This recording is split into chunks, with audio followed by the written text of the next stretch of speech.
So I want to talk tonight about MGAs, all things MGAs. So MGA was the model, obviously, that followed the T types.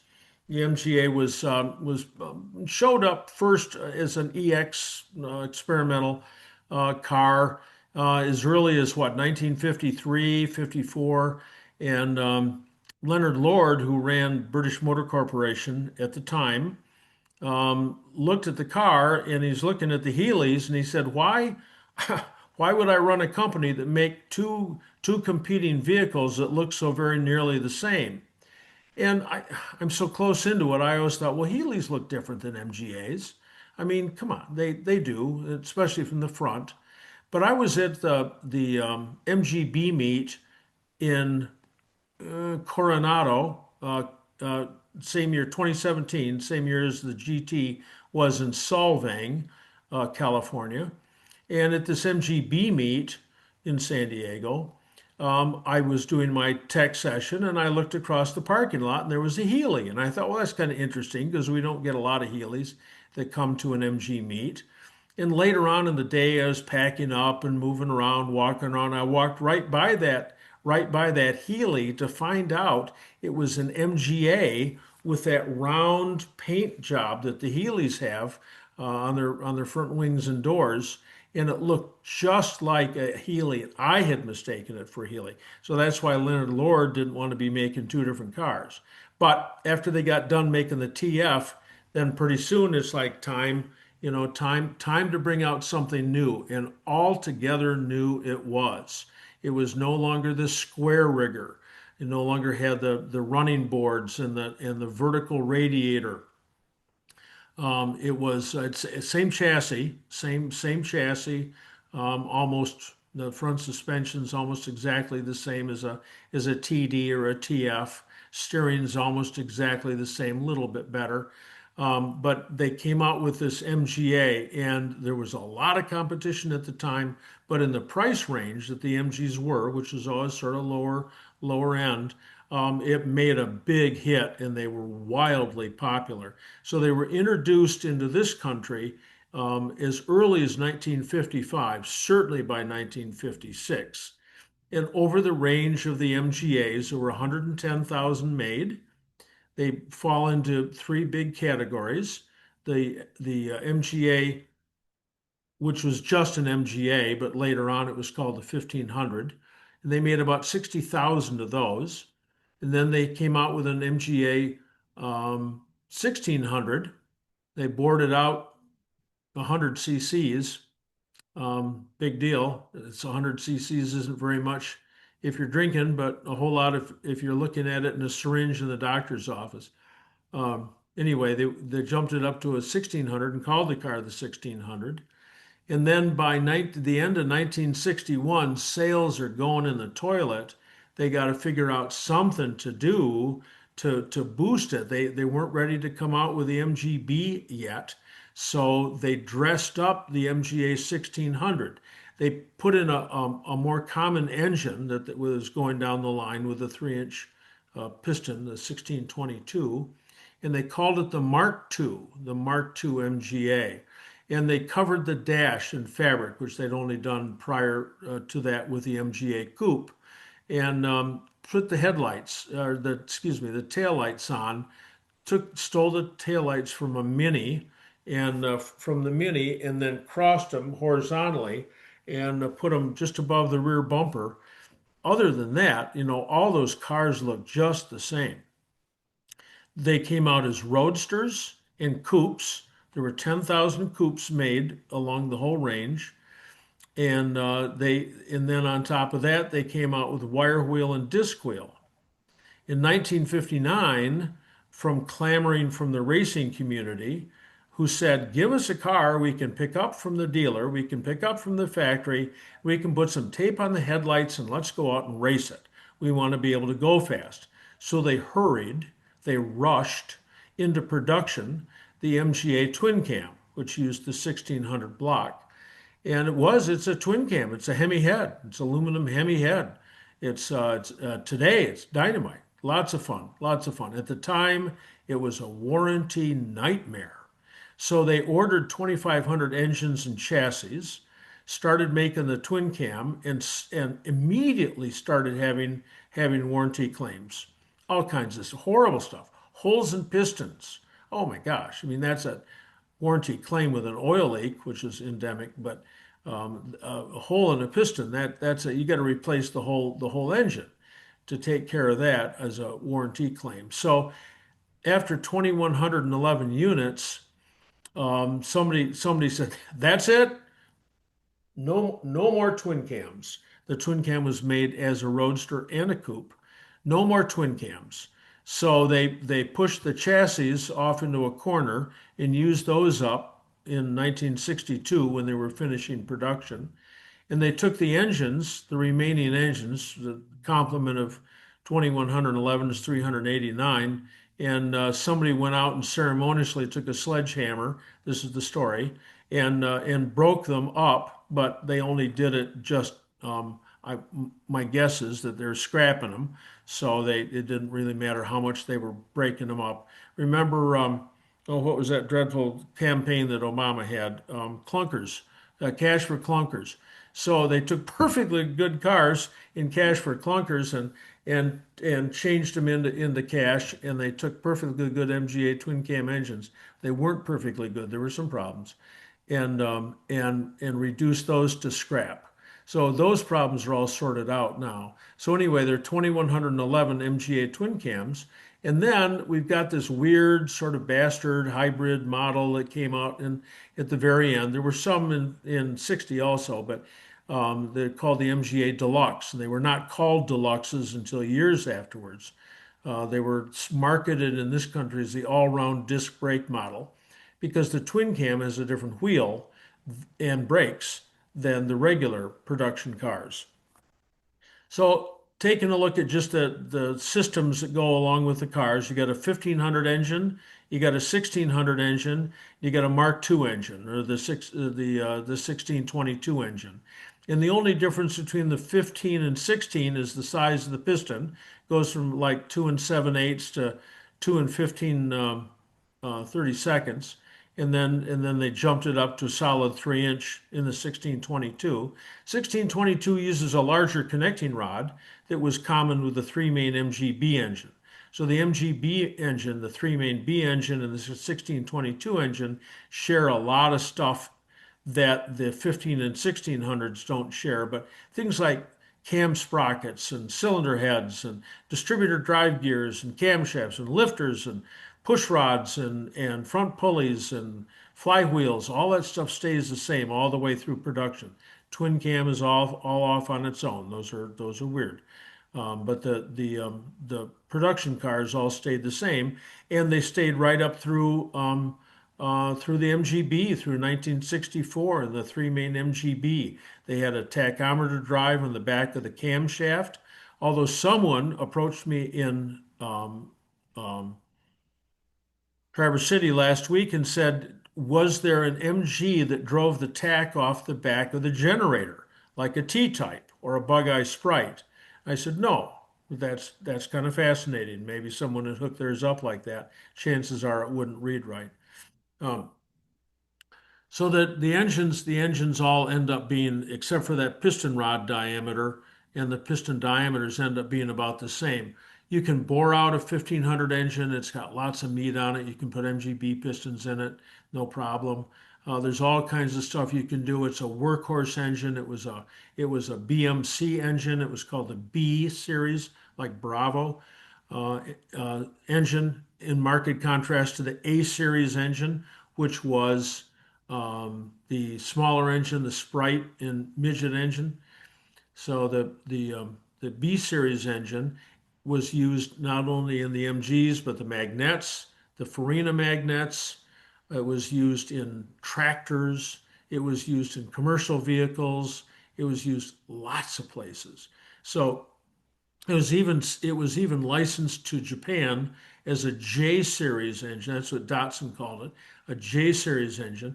And back in the day when part supplies were really hard and you couldn't get something like a rocker shaft from your BMC dealer, you could go over to the Datsun dealer and get that same rocker shaft off a J series engine, which would work. So interesting, a real, very, very, at the time, very common engine used all throughout.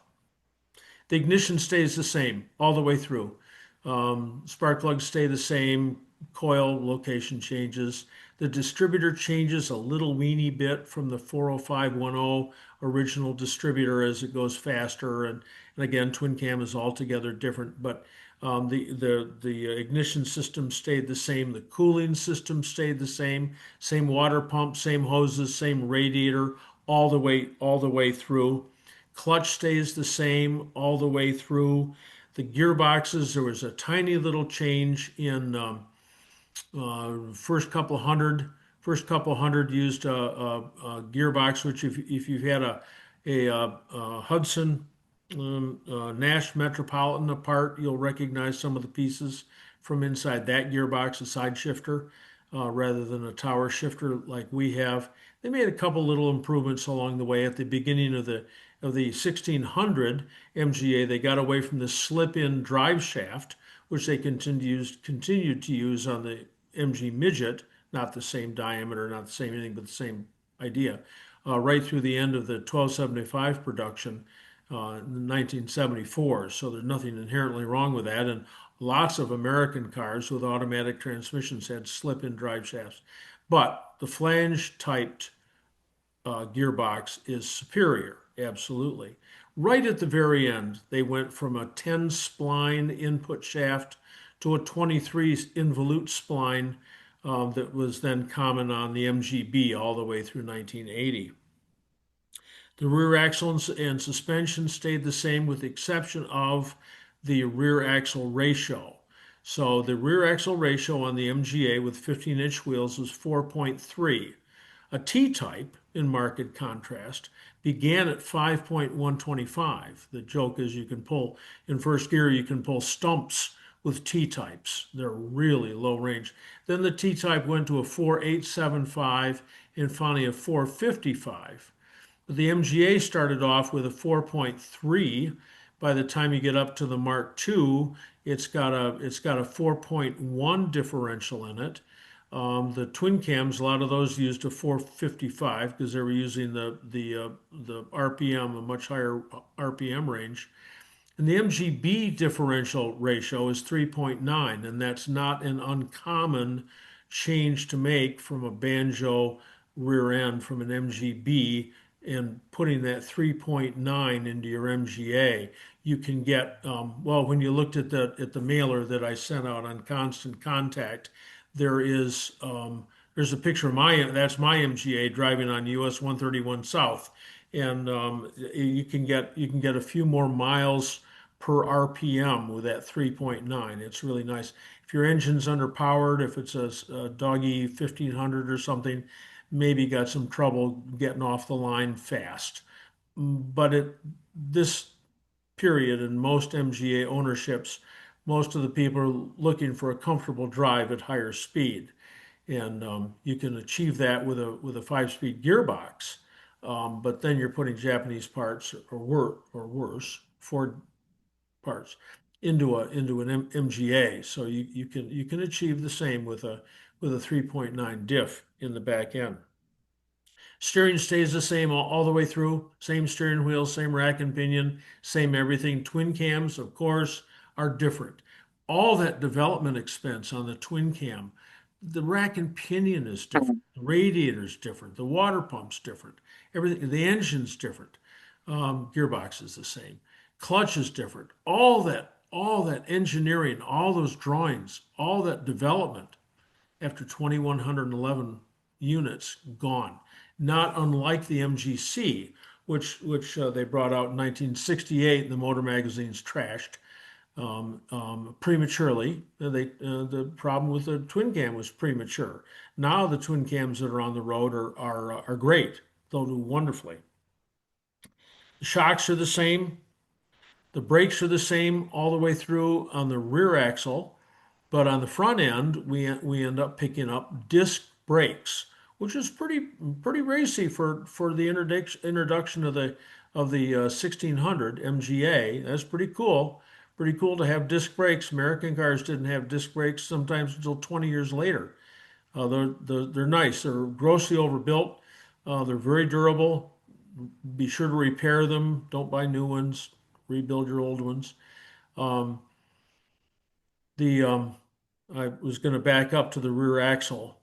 In 1959, for 10 months, they used a unique half shaft, which is not common to the earlier MGAs or the later MGAs and MGBs. It's all by itself. So you can run it, just be aware that from like November to, I don't know, June or something like that, 1959, 60, something along in there, at the introduction of the MGA 1600, they have a unique half shaft, kind of bizarre. You can get through that by changing the pinion wheels um, um, in your differential to accept a different rear axle. The electricals and instruments are the same all the way through, with the exception of the lettering.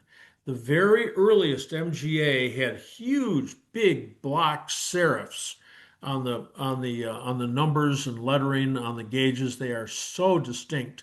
I don't know how many hundreds, probably thousands of cars they made with that style, but very, very few out of the 110,000. I think I saw one up there this weekend.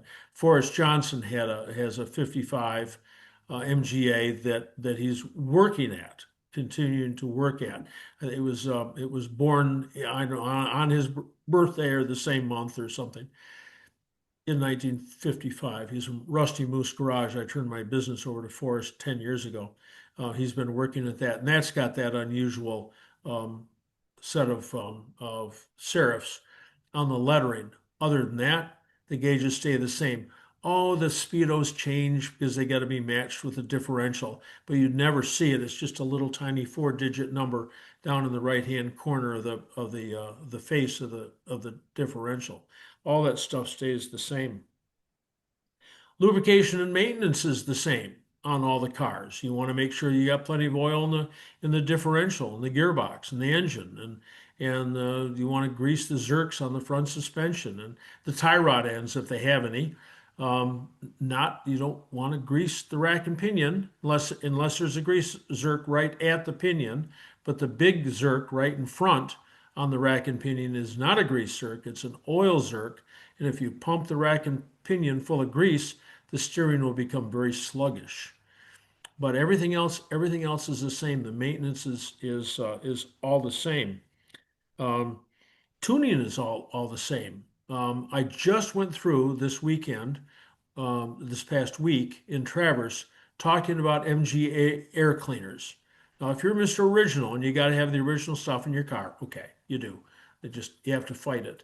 But the bolts that fit the air cleaners on are only more difficult on the twin cam. Everything's more difficult on the twin cam and on the MGTF. Oh my gosh, it takes for friggin' ever to get those air cleaners off. So, for those of you with MGAs who don't care that your car's not quite original, there's a loop, a U-shaped loop that goes on the back of an HS carburetor, MGB carburetor, 1962 through 1971. And it holds these long bolts that go through the air cleaner. So that's what you're going to do on your MGA. You're going to take the air cleaner off. You're going to take the bolts out of the front of it. The bolts, of course, are out of the back of it because it's off the carburetor. Drill through the um, um, the studs, the tubes that are in there, drill through those with 5/16, get some long 5/16 bolts, and you can fit those right through the air cleaner and into that loop on the back side. It's a Moss Motors part number, I don't know, 376 something. And it's just the cat's meow. I mean, it'll save you so much time in getting those air cleaners on and off. And there's no better air filter on your MGA than the original oil wetted. Um, um, There, I got some background noise here. There we go. I'm using. There we go. Um, there's no better air filter than the oil wetted um, wire mesh air filters. There are felt air filters out there that are that'll certainly do the job, but you can't put oil on them because if you put oil on them, they can't breathe and they go from this big down to about that big and your car starves. So that doesn't work. Um, anyway, that's just a hint. There's some special tools on the MGA. There's an octagon wrench that you must have. 15, 16 Mark II coupe, roadster, and twin cams. You've got to have an octagon nut spanner for the back end of the car to turn the nuts off, to get the hubs off, to change the rear hub oil seals. You can do it with a chisel and a hammer. I've seen lots of that, but the proper tool is a massive octagon spinner, and of course it's a proprietary size. It's just shy of 2 inches, and you can't buy a wrench anywhere that's going to fit. So you either have to buy one that's a little too small, like 1 15/16, and then open it up. But remember, it's octagonal, not hex. So it just that is a special tool which is very, very helpful. And then I think I had a picture up last time. Maybe I sent it to Tom Custer out in California. You got to have a special tool to tighten up the brake line on the back of your MGA master cylinder. Oh my gosh, that is impossible to get into place and get tight. It's not impossible. But if you make this special tool, I don't know if I probably cannot call it up on my phone. And here we are using an iPhone and a I don't know if I can even find the picture. Oh my gosh, here it is. So um, I don't know whether this is gonna work, but I took a crowfoot wrench, welded it to the end of a screwdriver, and you can use that to fit around the gland nut on the back of the MGA master cylinder. Kind of weird. I'm getting some trembling on my light. If my power goes out here, it'll be the end of the zoom. I don't know. Maybe it was a squirrel running along my. I heard some snapping. I'll have to go out later and see if there's a dead squirrel in the lawn. Anyway, um, websites that you can go to if you've got an MGA. First of all, you got to belong to NAMGAR, North American MGA Register. There's power in numbers and there are efficiencies in scale. All the clubs need you as a member. If you're not a member, go on their website, NAMGAR. It's the only pronounceable MGA club that there is. The MGC guys almost have one, AMCRA, but the New England MGT register doesn't roll off the lips as anything, and the MGB register, the North American MGB register, comes out as NAMGABR, which sounds kind of weird, but anyway, NAMGAR. You can remember NAMGAR. It's really easy. North American MGA register. They need you as a member, and you need them for support. So that's the club. Websites include, well, the University Motors website. We're always putting stuff up. But if you really want to get a lot of information, sometimes you have to look through it. There are pages and pages, but Barney Gaylord, mgaguru.com, has 4,000 pages. Barney, are you on tonight? Yeah, I'm here somewhere if you can hear Yep. me. All right. How many pages you have up right now, do you think? Well, with all the new part number pages, I think it's closer to 5,000. All right. Okay. So maybe 5,000 pages. Sometimes looking through it with a search function is laborious, but Barney's got a lot of information there, and it's really, really helpful to all MGA owners. And then, being that we're in in the new world of things, we need an influencer. So our MGA influencer on Instagram. So pull out your phone and open up Instagram and look up Daniel Harrison, Daniel Harrison, like Harrison Ford.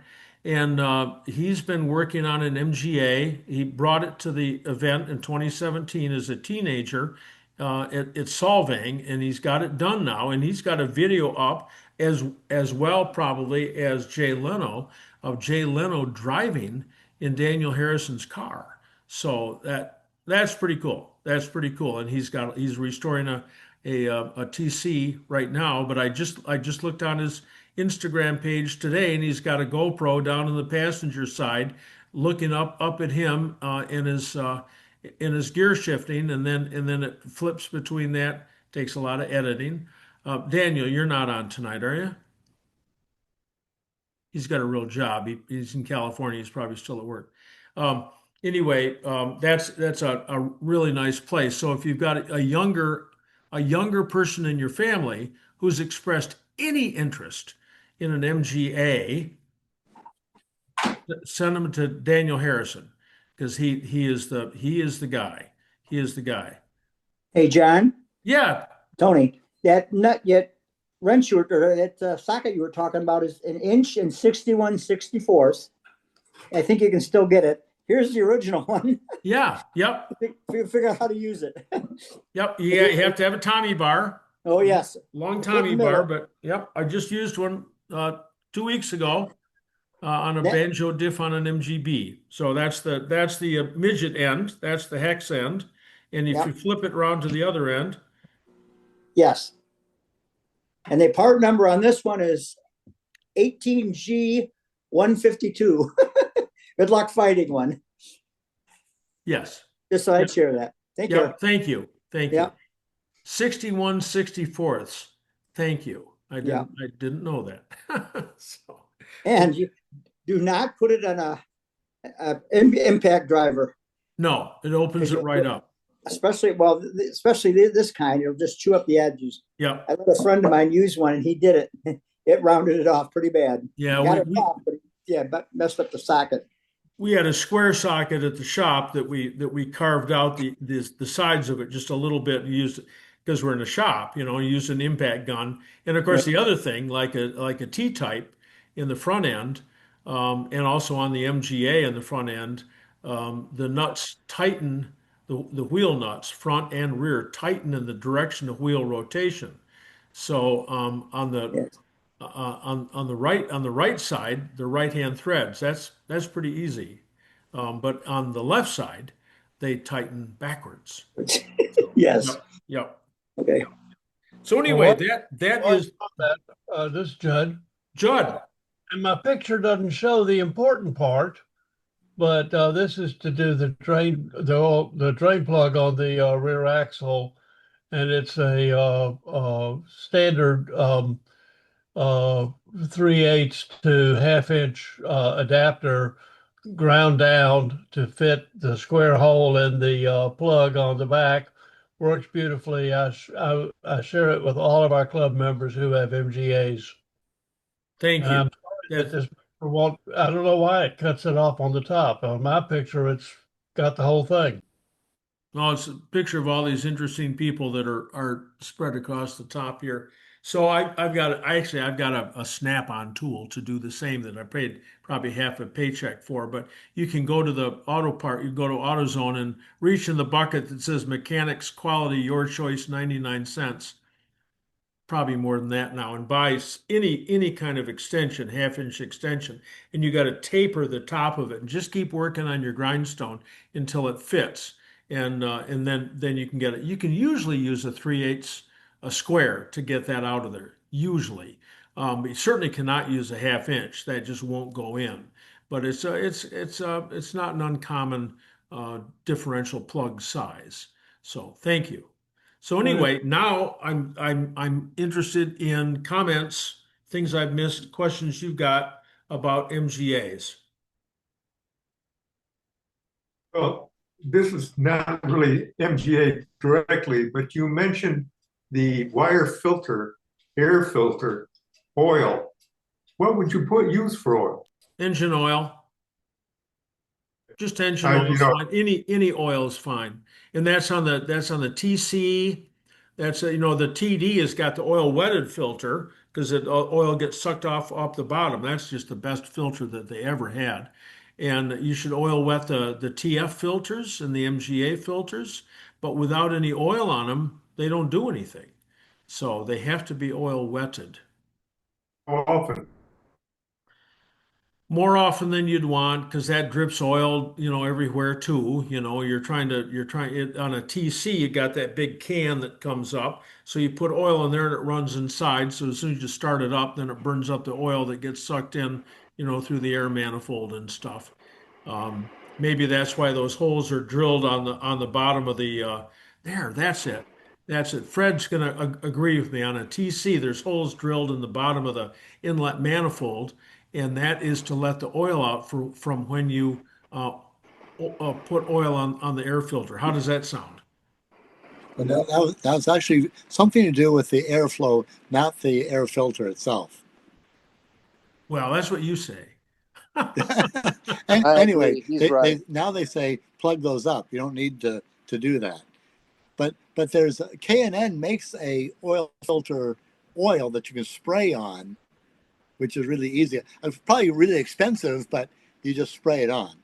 Any sort of spray oil would probably work. It looks like Marvel Mystery Oil with an aerosol behind it. This is what it looks Yeah. like because it's red, Yeah, but but if you spray it on, how do you get it all the way around? you don't. You The proper way, is to take the air filter out, and dip it in it. But that's so complex to do unless you got those loops on the backside and you get them off fast. But Yeah, it's I'm so confused here. I don't know if you can see the picture. That's my MGA motor, yeah. 1622. The filters are paper. I'm not dipping them in oil. No, you would not dip paper filters in Are they oil. not the original? Are they replacement filters aftermarket? They're not original. The original ones were Well wire done. mesh. I didn't know that. And See, the every factory time. says to clean your filters, clean them in paraffin, which is gasoline, and then respray them with oil. When I bought my TD, when I bought my first TD in Ohio, I read the workshop manual just word for word for word. It says wash the air cleaner in paraffin, kerosene, and it says wash the air cleaner in paraffin. And I thought, before I melt down a bunch of candles, I better understand what they really mean here. So yeah, you're supposed to wash them, but if you glug a whole lot of oil on them first, oh here I don't know whose engine this is Judd's with no air filters. Yeah, no, that was a mistake. I didn't mean to put that up. That's the MGTA carburetors on my TD. Okay, all right. I'll get something else. So that's for clean running. You wouldn't want to run that when you're on the beach, and picking up little bits of sand and stuff. But anyway, if you just glug a lot of oil on the air cleaners, it'll wash the particulates away and drip them on the inner fender, Hey, John, then on the ground. Yeah, Tom. you're talking about how difficult it is to take the air cleaner off. Well, I kind of fell into this situation, and what I did was the nut or the bolt that screws that plate down Yep. on the outside, Yep. I cut the head off and screwed it into the carburetor connection.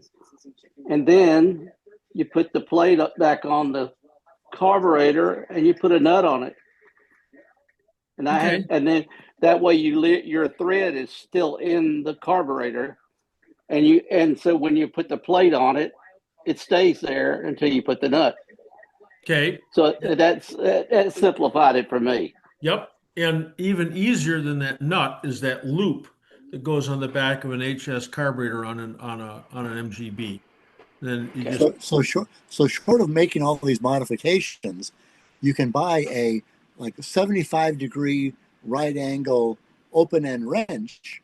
It makes it really easy to get to those nuts. They're really thin wrenches, and you can get in there and undo them without all this effort. I've never modified any of my air filters or any of my customers' air filters, but this right angle wrench, it makes it really easy. okay. Thank you. So, John, I've just put up the filters that are on my TD. It's a wire filter. inside of a little chrome housing. Yeah. Is that an MGA filter? No, that's an aftermarket, like a Hellings and Hellings filter that were Okay. available in the 1950s. Cool stuff, make your car go faster because it's shiny, and they have by far much less filtering ability than the original filter. Okay. But, No, I know that. I mean, the yep, oil bath, that's the yep. best ever. But But I figured this they is more don't about work. They don't work unless the gauze chore boy that works. You don't want to use steel wool, that's too fine. But chore boy works out real well. You can get that at the supermarket, like SOS pads, and you that you have to have oil on them for it to work. Okay, thanks. I'll drop off of that part then. Thank you. You're welcome. Hey, John, Dick Farwell. Yeah, Dick. At GT50, you talked about dashpot oil, and you recommended the heavier the better, 80/90, you had Yes. said. What's the capacity of a dashpot? How much oil is in? Oh gosh, or it can't be a tablespoon. That's it. Okay. Yeah, yeah. And So I'm gonna just if you got a gradually replace that with 80/90. if you got a any kind of pump on an 80/90, sometimes you got one of those plunger pumps on top of an 80/90 container. Just put the end of it down in the bottom of the dashpot and pump, and it will flush up and out all the other oil. So, Got it. and Thank then you. all that oil will help lubricate the carburetor linkages and undercoat the car. There you go. Thank you. Hey, John, this is John Canale. I got a 1500 wire Yes, sir. and I've had two front tire flats. And each time I've needed help lifting the car to get it on top of the jack. What am I doing wrong? You got a factory jack, I do. It's screwed all the way down. and you put it way on the inside, way on the inside of the A arm, way up on the frame. It won't fit. I need twice I've been on runs with guys and we've all looked at it and said, we got to lift the car to get it on the jack. Well, three solutions I can think of. One, go buy yourself an army entrenching tool so you can dig a little pit. Maybe a Funny. scissor, Okay, scissor funny. jack would be better than Right. that. And then a scissors jack from Yeah. Napa, or springs. I don't know if your car's sitting too low. But the jack is made to go underneath the frame. So No one else has had the problem. I'm not familiar with it. Okay. Thank you. And the flats, you're running tubes up there? Yeah. Tubes, yeah, okay. Hendricks Yeah. put them together. So that people say, oh, you can't go to Discount Tire. I had a guy go to Discount Tire, and ask him to put tubes in the tire, and the kid that was waiting on him looked horrified because he'd just seen the training video the day before or something, or the safety video, and he said, "Sir, we can't put tubes in tires. It might catch on fire." It's like, what? So anyway, I tell people to go to a motorcycle shop. They fit tubes and tires, spoked rims all day, and they balance them. I don't know if they get the jig for balancing an MGA wheel, but they know what they're doing. So it's a real good place, and there's lots of motorcycle shops around. Just That's have a to make sure you show all your tattoos and puff yourself up a little bit when you go in. Thanks. John, Henry Hopfier here. Yes, sir. Last Zoom, you were talking about fluids and the fact that MGA master cylinders are prone to weep. And there's really no solution to that. I guess years ago, I actually saw somebody actually had a diagram of a stainless steel tray that you could fabricate and put under the master cylinder, which was pretty slick. And I guess that's just unique to the MGA. But weeping is a relative term. If it's just slow, that's okay. But if it gets a little bit too fast, that could be a problem driving down the road. Do you have any sense of how bad it can get. I mean, and when you should really start thinking about the seals. I had initial weep, and then I think the seals sort of set in and it stopped. But I mean, this would be in storage. I mean, I could come back a week later and I had to top it up a little bit, just a bit. But it's something you really have to keep after. And I guess there's really no solution. Is there more that you can Are you expand are upon? are you using dot three, dot four, or using silicone? I'm doing silicone right now. Yeah, there's no hope. You just keep it topped off, and you can put a sponge. You can get a little cut a little sponge, Yeah. and just put that underneath there. And then if you're frugal, you can just get a funnel and squeeze the sponge. And Okay, that's and yeah, and I guess you're going to know, I guess, when it's a problem before it's a catastrophic failure. well, the master cylinders carry a lot of fluid in there, a Yeah, lot of fluid. yeah, And a 1600 even carries more. I mean, yeah, those got that extension on the top, which you can fit to a 1500 without any problem. yeah.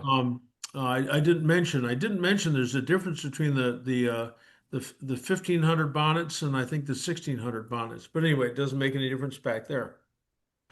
And um, no, with that the silicone fluid just leaks. That's all the rebuilders, all those people say, do not use, silicone fluid, only because they don't want the warranty claim. That's Yeah, all. yeah, So you just as long as you got a light, you can look inside there and yep, and see how much is actually in there. yeah. Um, It's amazing how much is written about that one problem, and there's a million different solutions and theories about it. But I have an original master cylinder, but it's been re-sleeved.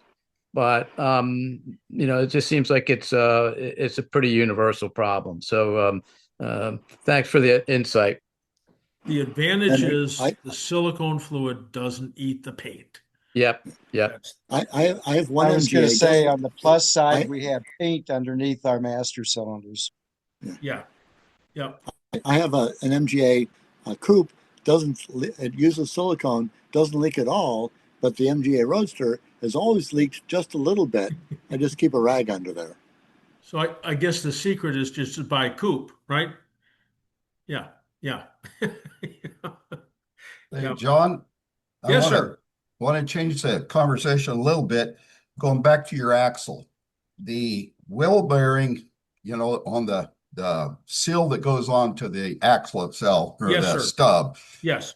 real tendency to leak. And I think the last time I had it out, I thought I saw a groove forming where the seal is. Kind of common, and is there a fix for it? Yes, it is common and there is a fix. You can buy a speedy sleeve. I can't remember what size that is. You got to take an accurate measurement. It's probably for sale in the Moss catalog. You Okay. can get it at Napa or you can get it through who are the people now that are advertising industrial supply company? All that they get Granger. Granger. You can buy that stuff through there sometimes at a dramatic savings, but you got to have the right you got to have the right measurement. And so you follow the instruction, you drive the speedy sleeve over, which increases the overall diameter just 10 thousandths or something rather. And then you got to make sure the seal goes in the right way. Oh my gosh, it is so easy to put the seal in backwards because you get confused about which way the oil's going and so forth. So anyway, but that's the problem. The problem comes when the bearing comes loose from the rear axle. That's a real sticky one. And at that point, you use a prick punch. I mean, besides changing the whole rear axle, you use a prick punch and put 1,000 pricks around where the bearing goes on, and then use Loctite bearing sealer and drive it on. So you got to be very cautious of the threads on that tube. If anyone if anyone has a problem with the right hand side on your rear axle, there's no problem at all. You can contact me and I'll send you the die. I'll send you the die. It's about that big, and it's 18 threads per inch.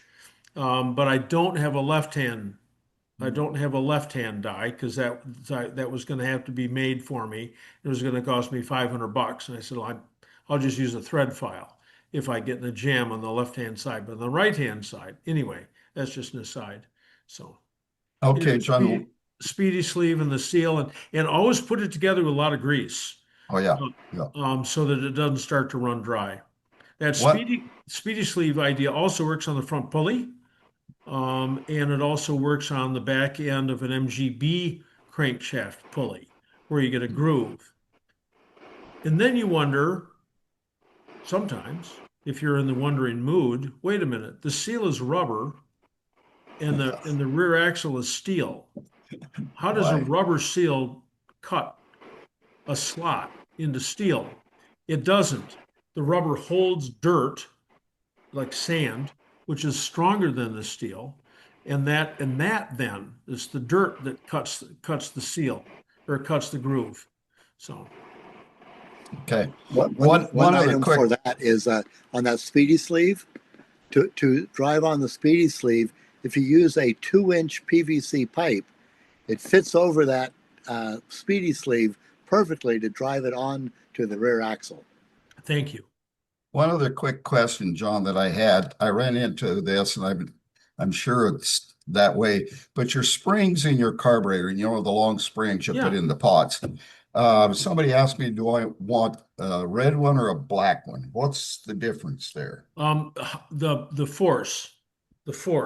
I figured that, but Yep, you don't want the black one. The MGA. Fred's my MGA guy here with the carburetors. Those take red springs, don't they? Fred? I think the red ones are the right ones. Yeah. Yeah. for the MGA. Yes. Okay, So what about the B? same. Okay, So the more force you've got, the lower the piston's going to ride, and the richer the mixture is going to be. Conversely, the lighter the spring, too tall runs too lean. So okay, thanks. That's the job of the damper in the dashpot. Hey, I got a question. yeah, Tony. So, regarding the rear end of a MGB, I have a 67 Roadster. It's a B with Yep. a 72 engine and drivetrain, but with the original banjo axle. How would I convert that to a late style? Because I'm getting juddering and clunking coming from my rear end. Would I be able to Okay, put that to a let's late let's. style There's a axle? lot of work. There's a lot of work, but it's straightforward enough. You get another rear axle. They're different between disc wheel and wire wheel, so you got to make sure you got the right one. They're not. It's not immediately obvious if the hubs aren't on. You want the hubs on um, when you buy it, so you know what it is. And even if the hubs are on, somebody can have changed it. So it's you want to make sure that the distance from the center of the spring to where the backing plate mounts is the same, and it changes. It isn't a small change; it's 3/4 of an inch on a side. But let's talk about your clunking because that's nothing wrong with that banjo diff, and it might be easier to fix it in place than to change the whole differential. You always want to take the easiest, cheapest, simplest route first. So on that rear axle, does it howl? Does it howl when you're accelerating or decelerating or free float? Do you get a woo woo woo woo something like that at all? Nope, doesn't do it. You got wire wheels or disc wheels? Disc. Okay. So there are washers that don't fail on a banjo diff behind the differential and pinion wheels. Those are the wheels that allow the wheels of the car to go at different speeds when you're going around a corner. And if those get worn out, then there's a lot of play from one side to the other, and that can cause some clunking. But I would get underneath the Yeah, car, we're grab getting a the hold. clunk when you go this way with both wheels. So if I've got the drive shaft in my hand and I'm moving it like this Yeah, side, this thing's making clunking as I'm going like this, and there's a bit of play. But then when we're driving, we're in first and second gear. It judders us. We're not accelerating, but in idle, but the car's just pulling us along. So the car is in gear, you're in first or second gear, and you're just idling and it's pulling you along and judders and clunks and it's like chugging, but through the rear end. So it's not the transmission, we know that. Okay, and it's not the U joints. Nope, U joints are perfect. I And checked out okay, and by hand. it's not the flanges from the drive shaft to the back of the gearbox or the front of the Nope, differential. check that. Okay, so then you grab a hold of the handbrake cable, you yank on that to lock up the rear brakes and Yep. turn the drive shaft. And I want to say the drive shaft might move a quarter, 3/8 of an inch at the most. Seems like a lot. Oh my gosh, where's all this motion going? But it's going in those differential and pinion wheels. You can, with the rear axle in place, the housing in place, you can take the half shafts out. You can got to get the brakes out of the way first because you're going to drip oil on them and then you wreck them. And then you can take the pumpkin, the pig. Yep. One guy called it a stump one time. Anyway, it's a banjo because it's round like a banjo. Take those a dozen bolts nuts off and pull the thing out and actually look at it. Okay. And any of this is easier than just wholesale changing to make sure that in fact you're diagnosing the problem correctly. Yeah, and I don't want to take those brakes apart because it stops on a dime. Just Where barely touch it, it stops. where are you calling from? Stores, Connecticut. Okay. Pretty much Yukon. So, Fred, you're from Connecticut, aren't you? Massachusetts, but next door. Yeah, all right. Okay. So anyway, maybe you guys can get together physically. Maybe you're only 18 miles away from each other. Hey, I don't know. And anyway, you're certainly free to call me tomorrow afternoon, and I'll talk to you with you some more about all the different tests that you might do. But I got to think about it. And it's hard sometimes. Here we are in Zoom talking about this stuff and how much stuff moves, and I might say, oh, I might drive the car and go, well, yeah, that's what it's supposed to be doing that. And you don't think it's supposed to be doing that. I mean, there's a lot of stuff in play here. But you always do the cheapest, easiest, simplest stuff first. You always diagnose the problem before you change a part. So maybe you do have to change the rear axle, but maybe not. Something to think about. Something to think about with the like juddering could be just the U-bolts being loose, causing the whole axle to shift. I mean, like we've put the thing up on jacks. I've moved this thing around. I've just shook everything just to check everything. You can't by hand. You can't move it as much as the with the forces. tool. Okay, right. And we're talking about what happens at idle in first or second gears. That's when the torque is the strongest, and if you're not running smoothly or if you're at too low in RPM, you're going to feel every little firing impulse of the engine. That's true too. So anyway, but I'd be happy to explore this with you. Give me a jingle tomorrow, something, and I just want to save you some time. We've all changed stuff that we didn't have to. All of us, at least once. Yep. Do I have some more MGA questions? Do you have the number? Because we've called before and it wasn't the right number. Uh-oh. All right. Yes. I'm going to put it in the chat right now. Thank you. There you go. Okay. Thanks. So John, you probably don't want to go into this too much, but the resto mods are all over the place. There's not too many original MGAs out there, it seems like. There were a lot of them in Traverse City, although there's a lot of 5-speed gearboxes. Oh my gosh. But those Japanese boxes are pretty good. So yeah, I've seen rear axles where the U-bolts are usually on a rear axle when it's loose. You accelerate and decelerate, and the car changes lanes. I mean, it's just torque steering is just horrible. But we had a TF come in one time that the whole rear axle would just move, and it had worn these huge. I mean, T types often have a groove in the top of the rear axle tube out there. There's often a groove in there, but these things, I was surprised it wasn't leaking oil out of there. I mean, they were really horrible. So yeah, there's all kinds of stuff that can happen. And low speed is a real bad place to be checking stuff out too, because is the one I missed his name, but it's when you're accelerating out and slowly, the whole car is just, I mean, it's just shuddering. It's not unusual. But second gear, by the time you're in second, that shouldn't be happening unless you're way down on the RPM range.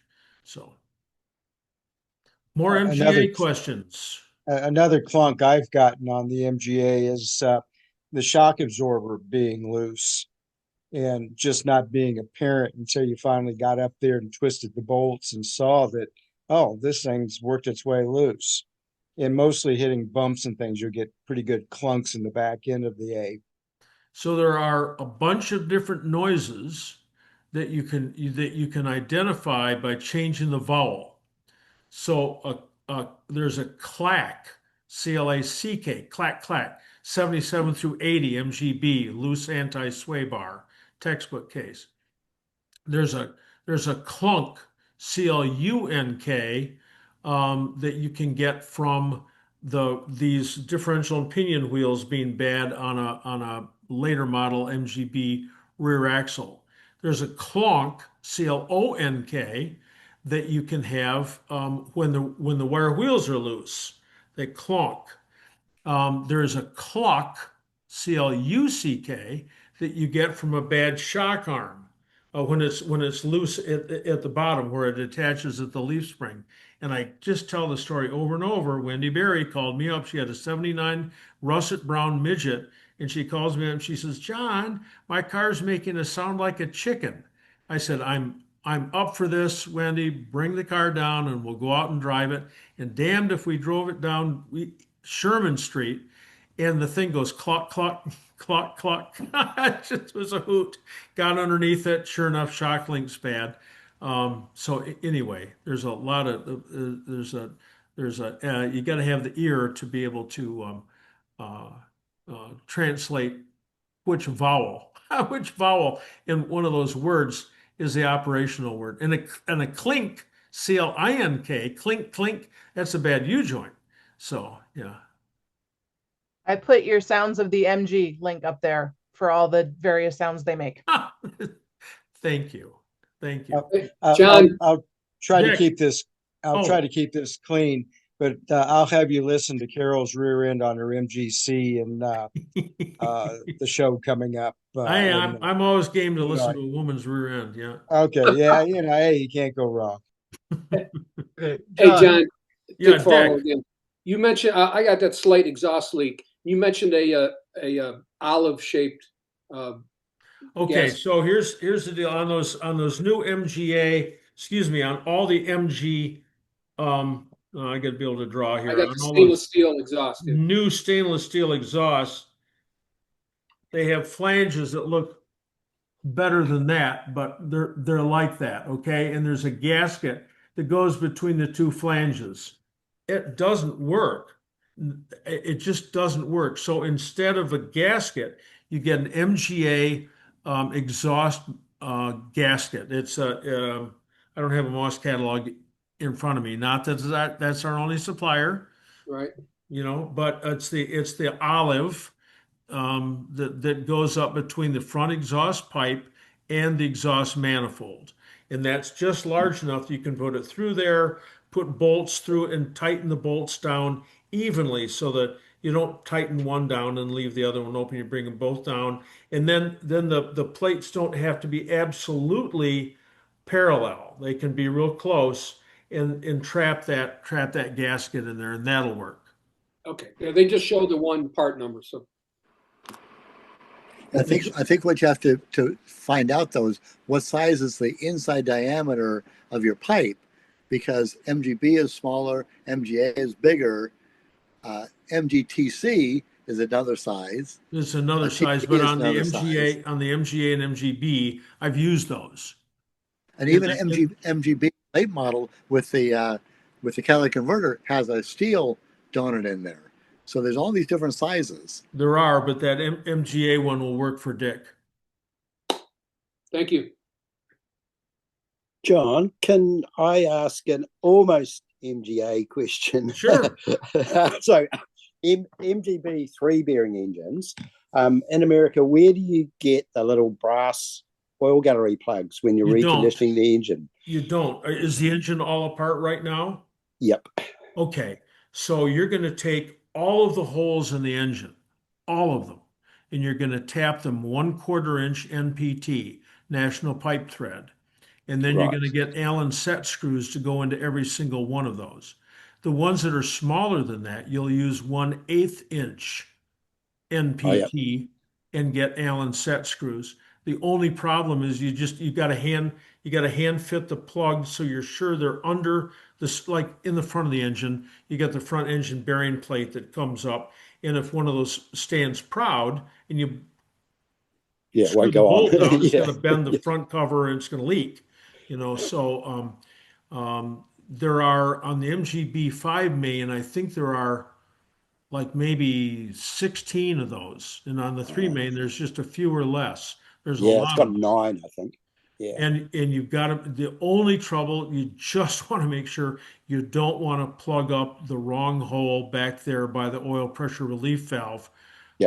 As it turns out, the oil pump will put out about 400 pounds of pressure before the filter blows up. So yeah, if you block that off accidentally, so just make sure that you've got those marked and you know for sure. Marty, did you just put that picture of the MGB block from Abington Classics? Have you got that posted yet on the website? The video? No. It's a series of 3 or 4 pictures of the probably 6 pictures of the MGB block, and it says what every single hole is for. It's a stud hole. It's an oil gallery. It's a let me go digging. I've hunted for that everywhere. Couldn't find it. Marty will have that up soon. Cool. So John, I'm assuming after you do all your tapping, you have to clean out all the swarf. Help me out. Yes. Thank you. Yes. I thought that went without saying. And you can get a rifle cleaning brush. You can get a steel brush, like a half-inch twirly brush on a real long, with a loop on the end. Cut the loop off, put it in your drill, and put it down every single oil gallery in that engine, every single one, and just burnish the inside of it. Just use carb cleaner and compressed air and blow it, because cleanliness is critical to engine longevity. That's not the only swarf it'll have when we're done. Be a bit of other swarf as well. So, well, good. Thank you very much. I had a friend who had a crankshaft turned. A big Healy crankshaft. I happen to have one. He came by, bought it. It was great. Had it turned, put it in his engine, and got 50 miles on it. And the engine came apart, and the rod bearings were all torn up and everything. And he went back to the machine shop and complained to them. And they said, "Well, did you clean the crank?" He goes, "Oh, didn't you?" It's like, no, whoever assembles the engine takes all the responsibility. Yeah. What do you use in your drill, John? Just a brush. What would you like? A rifle cleaning brush. A bore brush. Thank you. Bob Moore has the answer. A bore brush, and you can get them in nylon. You can get them in steel. You might as well get them in steel, or a brass, but just get them in steel. And you cut the end off, because they often have a loop. You can put your finger on it so you can push and pull. You want to put it in your drill and just stick it down in there and just buzz the shit out of the inside of every one of those galleries. Just keep blowing it with carb cleaner and air until nothing but carb cleaner comes out. I assume the size of the brush is not critical. It's going to be smaller and you're going to move it around. Yeah. It's not going to fit the bore precisely. Yeah. Yeah, if you want it, of course, you always want one that's ever so slightly larger, but that half-inch one will do the two main galleries that go down either side of the MGB block. And then if you use one, if you're using rifle cleaning brushes, you can use a 22 caliber. That's .22 of an inch, right? So that it covers anything up to quarter pretty well. And John, this is Judd. yeah, I'm lucky enough to have a TD, an A, and a B. And I love the A. The TD will always be the first love, but the A is the best driver. I'm the second owner of the one you're looking at, and I've never touched it. What is the thing that you most recommend the owner do to keep the car? That my car runs great. It's sort of a ain't broke, don't fix, and I'm scared of that. What do you recommend that the owner do? I mean, I'm religious on changing oil and oil filters. What else? that's it. Once you exceed, I don't know, 20 years or 100,000 miles, you drop the sump, you change the rod bearings. What's your oil pressure on the road? 60. It's okay. It's okay. Nothing wrong with it. But you can drop the sump and change the oil pump, change the rod bearings, and change the center main bearing. It's frustrating. You got to buy the whole $125 kit with for a five main bearing often. Um, in any case, you're buying a lot of bearings and only using one, but you can only change the center main. So that's as much as you can do. And you can do it all in place. That's the advantage. You can get the sump off in place without jacking the engine up. It's tedious, slow, but I did it. I did it in Liz Tenike's garage at her house in Maryland or Virginia. Just slow. It's only the front five bolts on the sump that'll give you a run for your money, and it's not getting them out; it's getting them back in. But just be careful, and you can do it. But that's the only thing. That's the only thing. That's changing the oil. Changing the oil. You don't take the gearbox apart as any precautionary measure. Take the differential apart, but the engine, the bearings, when you're up close to 100,000 miles or a lot of years, it sounds like you've exceeded at least one of those two. Yeah, but the records I've got, the PO did a lot of that maybe within a year before I bought it. Oh, then you don't have to then until it hits 100,000 or just I don't know, maybe 70 or 80,000. I wouldn't even worry about it. I'm sorry, I Okay. misunderstood. I thought you meant it I'm was still just, the original engine. it runs so good it scares me. Well, The other thing the other thing to be cautious about is if the previous owner didn't change the flexible lines for the clutch and brakes, if it's been more than 20 years, they need to be changed. Yeah, I had that problem on the TD. I know what you're talking about. Brakes don't quit. John, that article is posted now. So that's it used to be in the tech book. I mean, it is in the tech book, but I rescanned it from the original magazine. So it's nice and clear and you can see all the diagrams. I'm sorry, I had to step away for just a moment to grab a hat that I wasn't going to get out tonight. But Yeah, everybody should click the link on preparations of the MGB block. It's also for MGA, but that's from 1982. really, that long ago. Yep. So all the thread sizes are there, everything. So it's Thanks, Marty. Perfect. Yep. real handy. John, what would those bearings look like on the 100,000 mile MGA? They're just when you coppered up. Took them out. They're just down to copper. Coppered up, yeah, and with luck, it's all nice and even. They're evenly coppered. I have so many sets, used to have so many sets of bearings that are just perfect.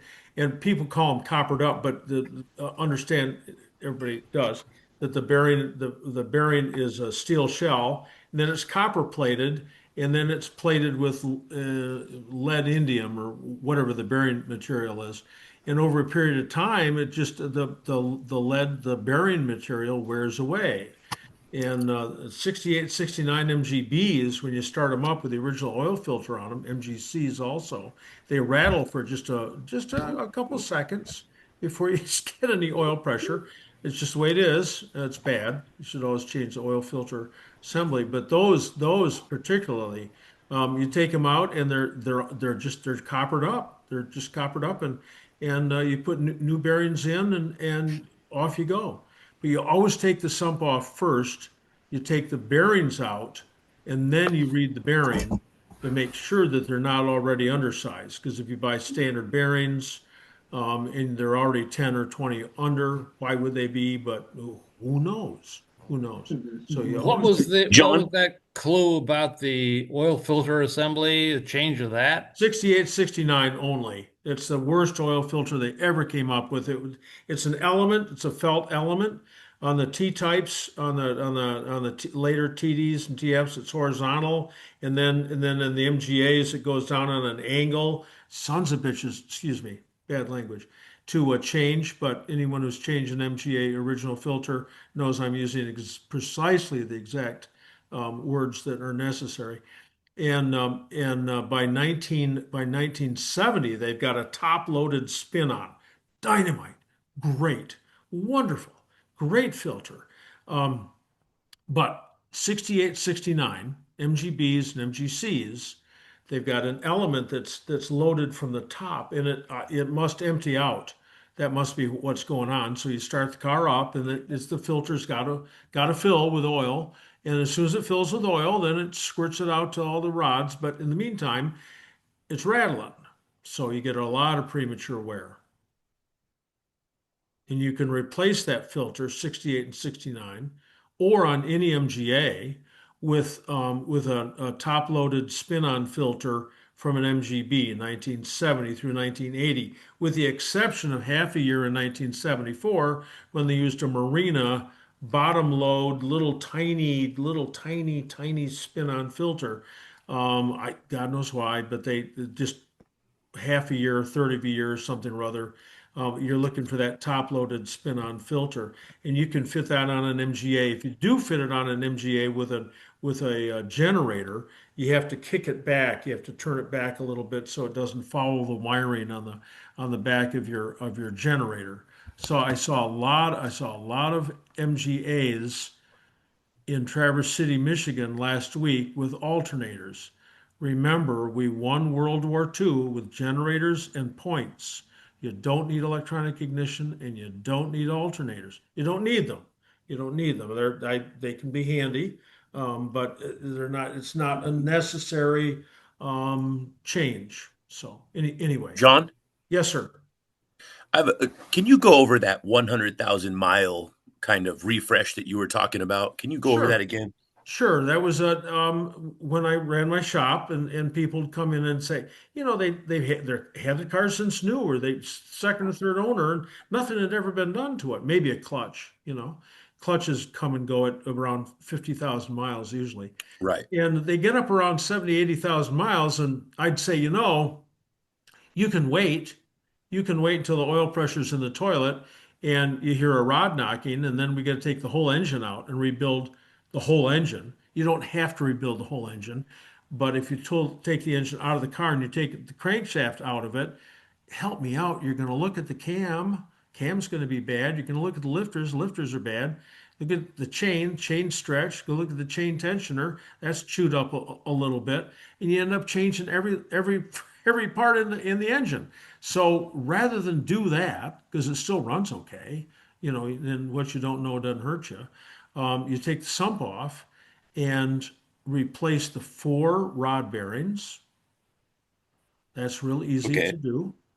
And then in a 3 main, you change only the center bearing, but on a 5 main, you change the 2, 3, and 4 bearings. You can't change the ones on either end of the crank because those main bearing caps are attached to the front and rear engine bearing plates in that they Right. bear the engine, right? You can't change those. So it's like, well, shouldn't you change those? Yeah, absolutely should, but you can't, so you just don't. So you change those, and you change the oil pump, put a good oil pump in it, and or buy an oil pump and take the guts out of it and put those guts in your old pump. Depends on whether you want metric fasteners inside your engine or not. Right. Um, and then maybe you change the oil pressure relief valve at the same time, although that's just a bugger to do. All those naughty words I used for changing the oil filter on an MGA don't come close to explaining how difficult it is to change the oil pressure relief valve on the back left of the engine, but you could do that too. And then you've done everything you possibly can to boost the oil pressure, and you'll get back to 70, 80 pounds of pressure, and it'll be great. And we did that on my late wife's MGB GT maybe twice, and it just kept running. It was great. So, Great. Okay. Thank you. yep. John, David Massey here. Yes, sir. Sorry I didn't get to see you at Traverse City. I really missed that GT, but getting ready for retirement, couldn't get away. So my question is related to I have a 55 MGA with the early gauges. Yes, sir. And at one point, somebody was at an event saying that perhaps they just grabbed off whatever was on the shelf for another vehicle. I don't know if is there any history behind that, or they built it, but why did they change then to the other one, or do you know? Why did they change the lettering? Yeah, well, yeah. That's all. That's all they changed. I don't know. Sales and marketing. I mean, I don't know. Someone said, "Hey, come on, let's these don't look like." I don't know. I mean, I don't know. I think it was the Key West show, and someone came up and said, "You got the wrong gauges." I said, "No, I don't have." And that made me think. And then somebody said, "Oh no, Woodson maybe ended up saying no, those were good for an early 55." Bruce Woodson. Yes. It's curious. I've had them rebuilt. The one in MoMA. Albuquerque? MoMA. MoMA in Albuquerque. That was Margaret. Yep, she and Morris were married at one point, and that came apart, and he went out and he's got West Valley Instruments. Margaret's passed away, and Neisinger doesn't do any more instrument work, but they've defaulted to, that's a bad word to use. One of the guys who used to work there has picked up their British business, and that's Fred. What's the name of that? That's outside Neisinger. British Speedo, something like that in New York. Yeah, something like that. It's somewhere in New York, isn't it? Yeah. But anyway, most of those guys can do it, and it's the safety gauge that usually goes bad, not the oil pressure gauges. Oil pressure gauges never go bad, ever. Now there's an exception to every rule, but boy, that one's pretty solid, except 68, 69, where they got an electric oil pressure gauge on the B and the C, and those never read correctly. And then I was in one the other day that looked like it did. So anyway, Thanks, John. that you'd send it out and have a new capillary line installed.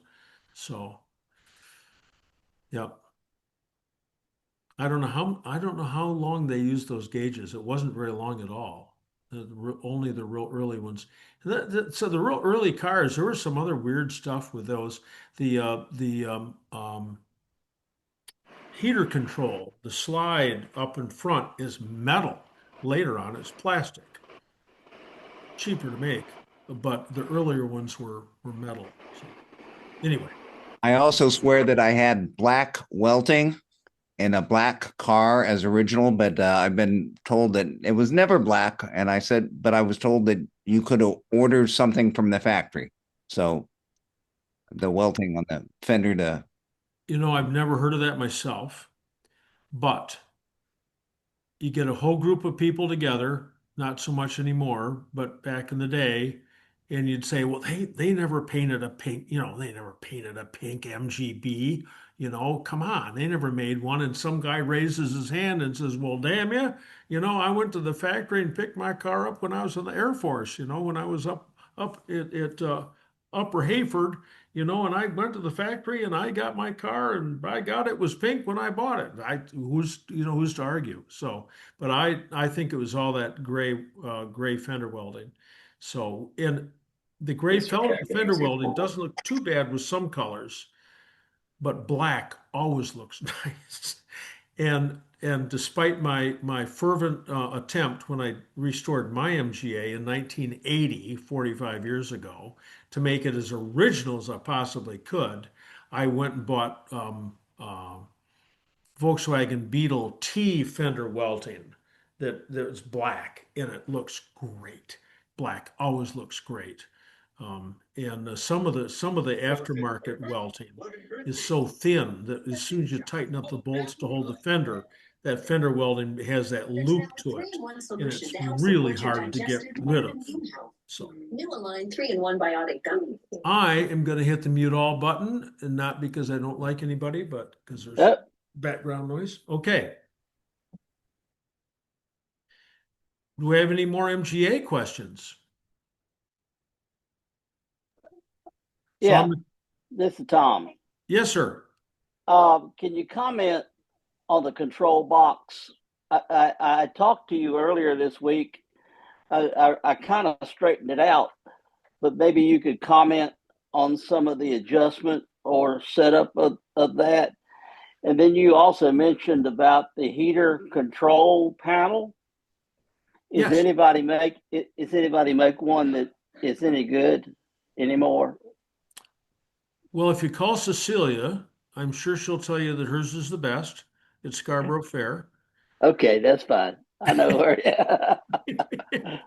And I love her. I love her. If it's too hard to move the control, where you think, "Oh my God, I'm going to break it," then there's something wrong with the heater, the cable, or you can take that cable out and take it apart and straighten out the piano wire and put oil and grease on the inside of it, or get a new heater valve on the side of the engine. I'm really talking about the panel itself.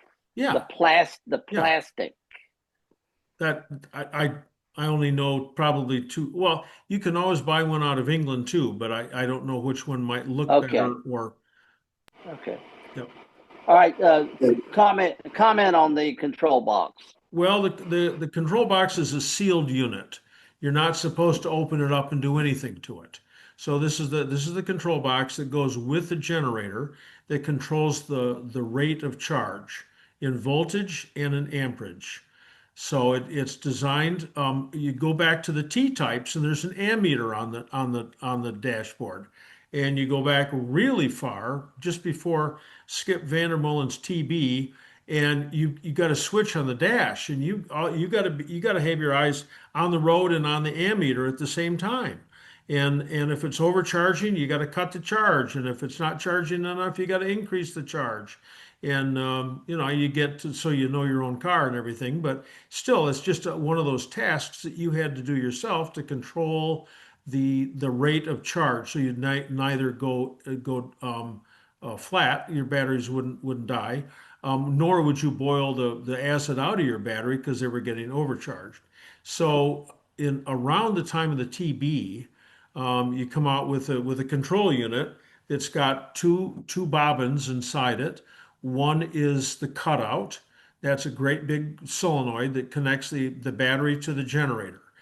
And if the battery's connected to the generator when the car is off, you let all the smoke out of the generator. Doesn't take long at all. There's a lot of energy in that battery, and it feeds through and burns up the inside of the generator. So the only time the generator can be hooked up to the battery is when the car's running, and theoretically the generator's starting to make some electricity. So the electricity is flowing from the generator to the battery and not the opposite direction.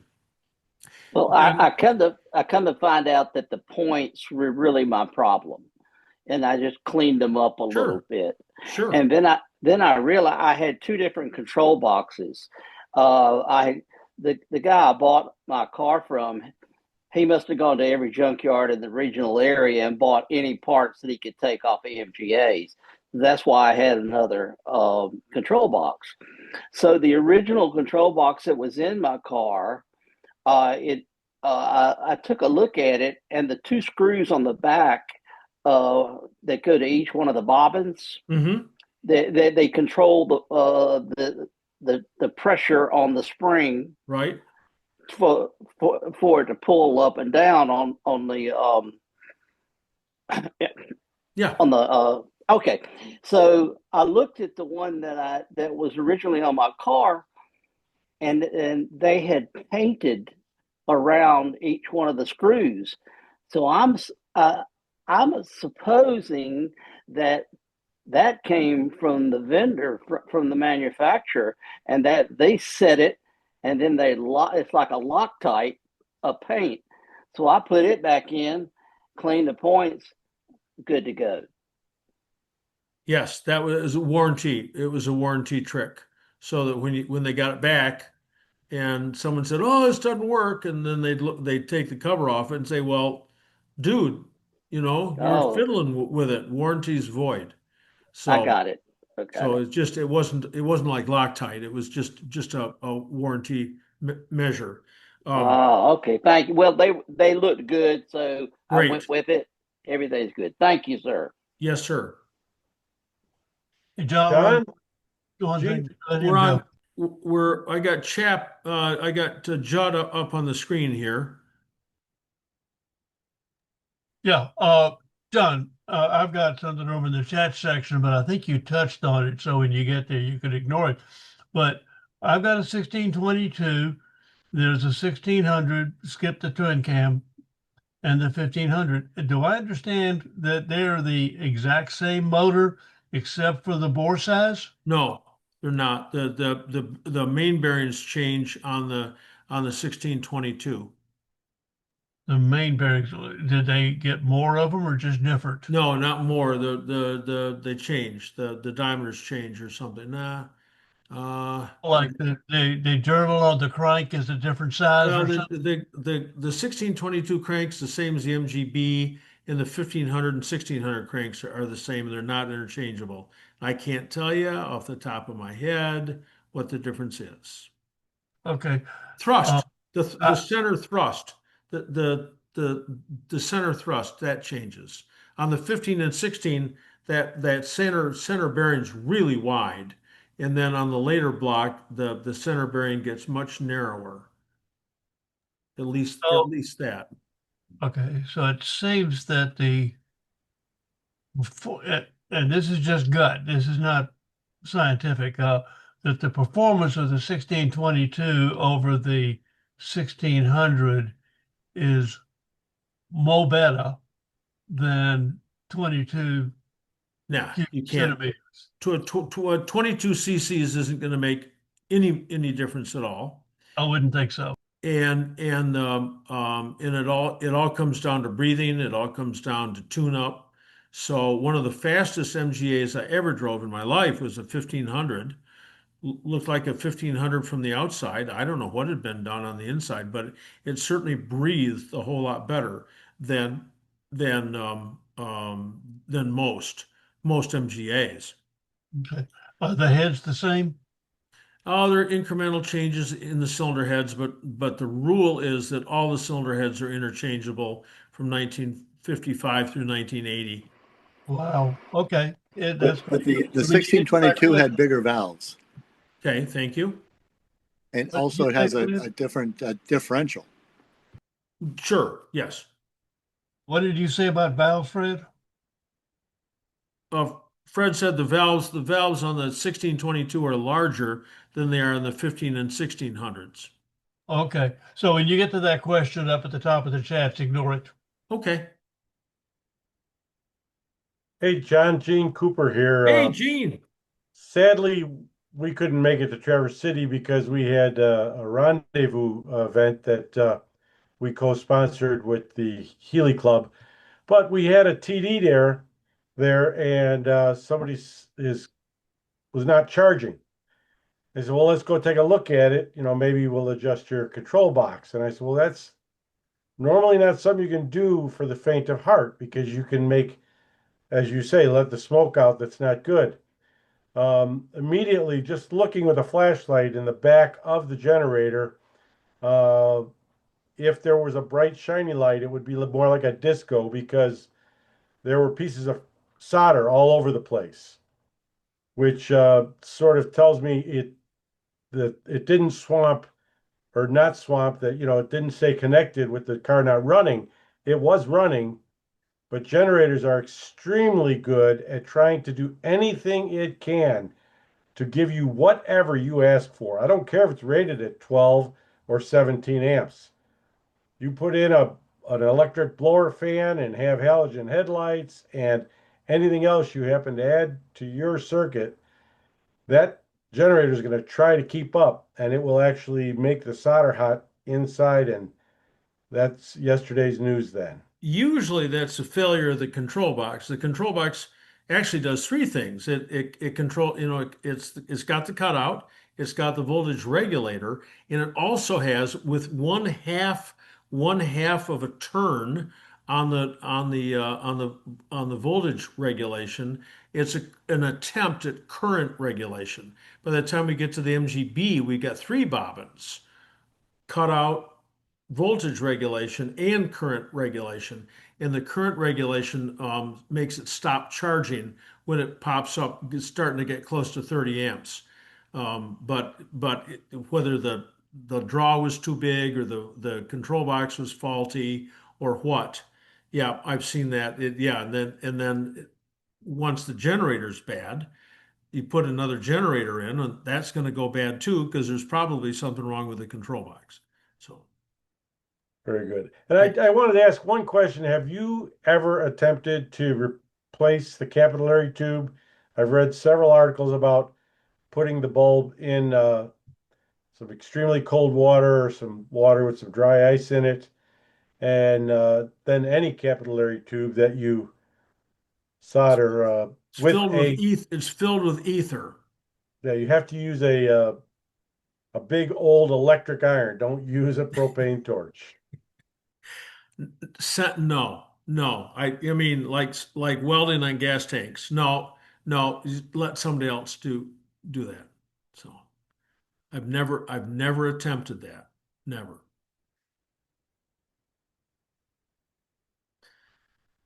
If there are no more MGA notes or comments, we're going to switch over to the chat section because it's 10 minutes to 9 and we've chewed up so much of this time. But I do, before I lose Dick Farwell, are you still on, Dick? No. Dick, are you still on? Oh my God. I'm here. Oh, okay. I always have a hat contest, and this isn't the hat that I pulled out for tonight's contest, but there's my. Very nice. That's a classic. Yeah, it's a classic. I got that from Bondi. So anyway, I didn't know when you were going to check. I just wanted you to see the hat. So yeah. Very nice. Okay, we're going to go over to the chat section here, and from Tony Wisely, he says, "Hey, I got a question on my HIF fours on an MGB GT. I know they are perfect as I took them off." Oh, here, I've got just a second. I got to spread this out so I can read this. I got a question. My HF4 carbs, a BGT, just replaced my HS4s and put a new-ish pair of HIF4s on my GT. I know they are perfect as they took them off my other B. Now, when I accelerate, my engine speed stalls and the car cannot handle a load. This is occurring 1 week after the car was static timed and the carbs rebuilt and replaced. Okay, so are you still on? Tony, are you still on? Even if Tony isn't on, the first thing is timing. Static timing. If you have to static time, you static time, but it's a whole lot better to do dynamic timing. Dynamic timing. Remember, on all of our cars, even on Skip's 1939 MGTB, from 1939 through 1980, it's 32 degrees before top dead center at full mechanical advance, vacuum disconnected. So there's a couple different ways to time a car. One is a static. That means the car's not running. Nothing wrong with that. Can't do it with electronic ignition. Very difficult. The other way is to do it at idle, but oh my gosh, what is idle? Is that 800? Is that 1400? Are the springs weak in the distributor? Who knows? The other one, which is the best way, is to do it at high speed. And that is usually up around 3 or 4,000 RPM, 32 before, vacuum disconnected, full mechanical advance. Well, how do you know you're at full mechanical advance? Because you got a timing light on the front and you rev it up. And as you continue to rev, the timing moves, moves, moves. Eventually, the timing stops moving. When the timing stops moving, you know you're at full mechanical advance and should be 32 degrees before top dead center. Not twin cams, not V8s. Every other car, every other one. Midget 1500s, Midget 1275s, Midget 948s, MGA 1500s. They're all 32 degrees. It's really easy. And that's a critical number. 5 degrees equals 5 horsepower on an MGB. It's a critical number. Well, I set mine to 34. Oh, all right, you set yours at 34. Okay. Anyway, the supercharged MGBs, those are lower. Those are down around 27, 28, I think. But that's the way to do it. Second thing is um, disconnect the vacuum line from your carburetor over to the charcoal canister. If it's got charcoal canisters, disconnect the vacuum line from or the dump line, the overflow line, that's what everybody calls it. Disconnect that from your carburetor, and it should not make one iota of difference whether that line is connected or not. If it does make a difference, something's wrong with the PCV system or the evaporative loss control system, 68 through 80. Just especially 72 through 80.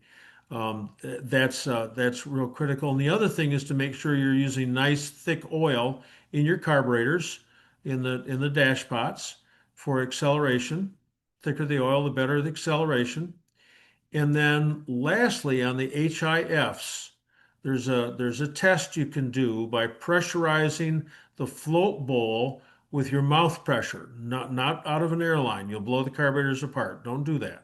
But you take the dump tube, you take the overflow line off the carburetor, put a tube on it, put that tube in your mouth, suction chambers off, springs out, air piston is off, puff into it, and you get a column of gasoline. Puff with a puff.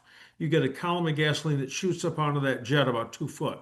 It's really dramatic. So you put your index finger on the main jet and blow so hard you see stars.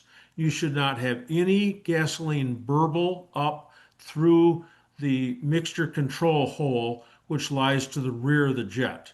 Should have no fuel coming out of there at all. If you do, it's a failure of the O-ring on the rotary choke on the HIF. Not HS, not H-type, just HIF. Real common problem. The O-rings used to be neoprene, now they're Viton. It's a number 13. It's a standard size, number 13 O-ring. But anyway, the problem you've got lies somewhere in there. So, all right, so we're going to go down to our next one here. Yep. Hey, John, real Yes. quick, was the disconnecting the vacuum only for the HIF carbs? No, that's to the canister. No, to the canister, to the charcoal canister. Anything. Okay. I had an MGA. I had an MGA one time. The guy drove all the way from Cleveland to my shop. This is 45 years ago. He's traveling with a factory-trained MG mechanic, and all the way up, the car's spitting, and it feels like he's running into a headwind, pulling a trailer. And the mechanic says, I've done this and this and this and this and this. He listed off all the stuff that he's done, and so I had it in the shop the next day after a summer party because he'd driven up, and I undid the banjo fittings that hold the dump tubes on his MGA carburetor, pursed my lips around the banjo and blew through them to make sure they were open. One of them was plugged. And the mechanic goes, how in the world would you ever come upon that? And I said, well, you did everything else. I just didn't hear you say that you'd done that. And that's the dump tube on an MGA. I don't know, an insect had crawled up it, or you got mud in the end of it, or something. You have to have atmospheric pressure pushing on the gasoline and the float bowls to make the carburetors work. And if there's any vacuum, any pressure, it's going to screw up the way the car runs just dramatically. So it's so cheap. and it's easy. I always do the cheapest, easiest, simplest stuff first, and disconnecting the hose and going out and driving the car again. That's pretty easy. Got it. Thanks. Yep. John, both you and I have 1622s.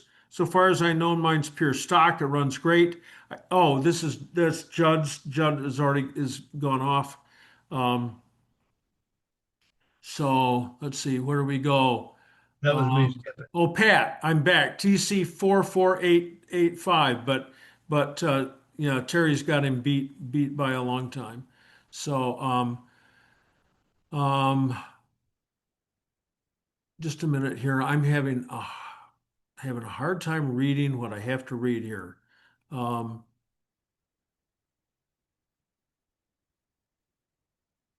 this is Greg.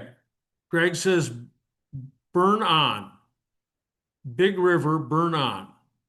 The Lord can make you, come on, why can't I see this?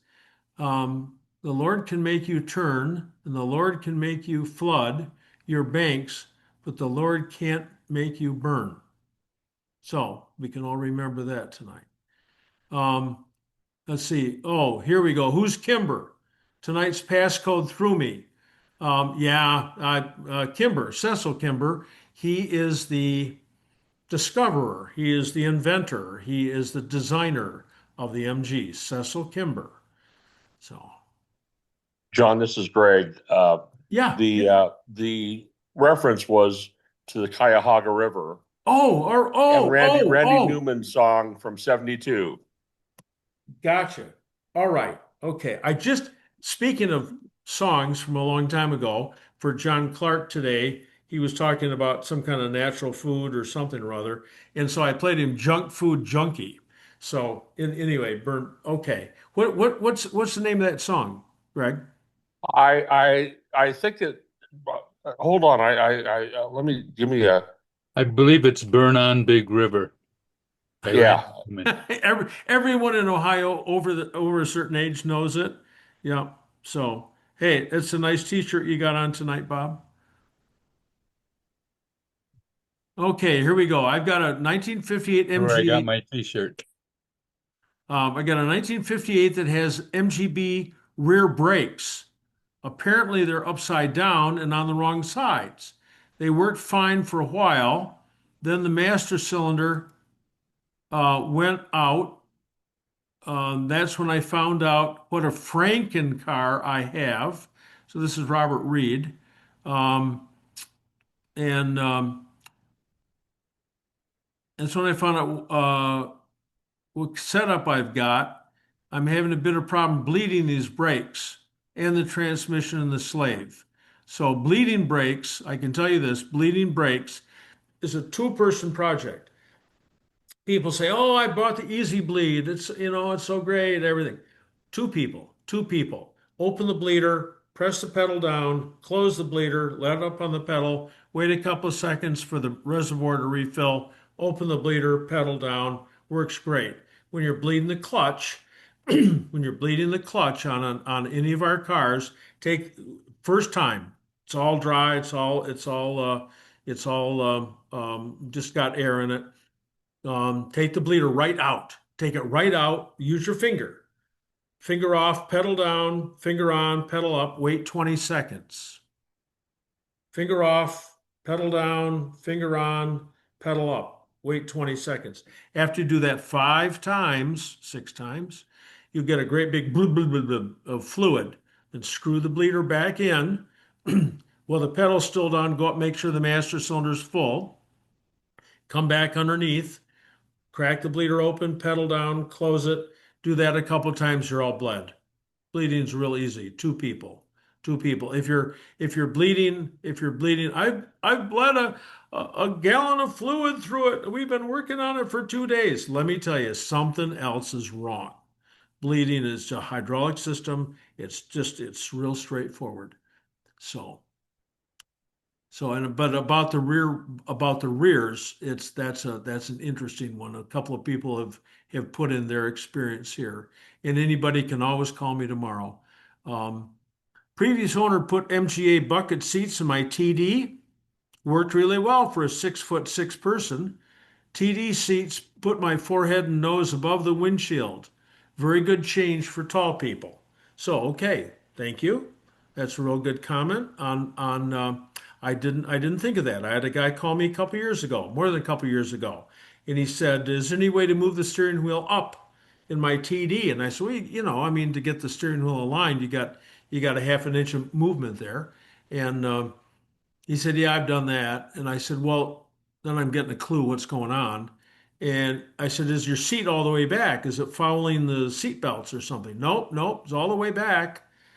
The squab, the back of the squab is touching the back of the car." I said, "Okay, all right."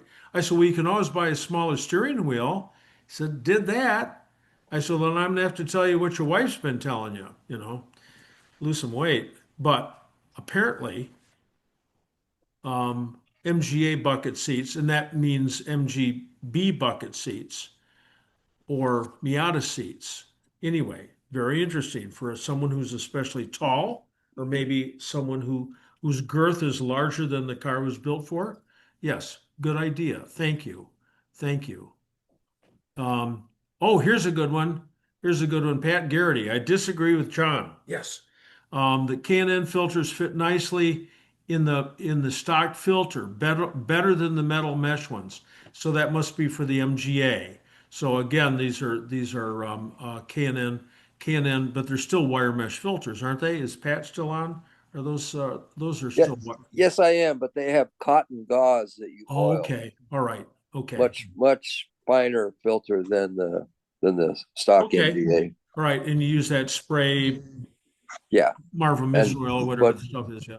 very pricey. I can't believe what K&Ns cost now. Oh What, my $100 God. a piece or something, maybe?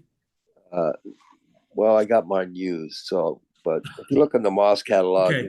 your heart rate increases as your wallet gets It's thinner. only because the money isn't worth it. I don't think the prices have gone up a lot. It's just Right. anyway. Okay. Yep. All right. So here's Tony, who says that if anyone needs MG gas tanks that don't rot and have no pre-installed SOx filters in them, check out Quanta, Quanta products. So that's a different kind of filter. Interesting. And here Mark said, "I made my own octagon wrench, which fits very well." Okay. And here Paul says, "Barney's website is the best." What about mine? Yeah, Barney's, hey, 5,000 pages. I mean, come on. And here, Ben Andrews, would a 72 MGB gas tank have an internal sock that went bad? Well, it can get covered. It can get covered in something.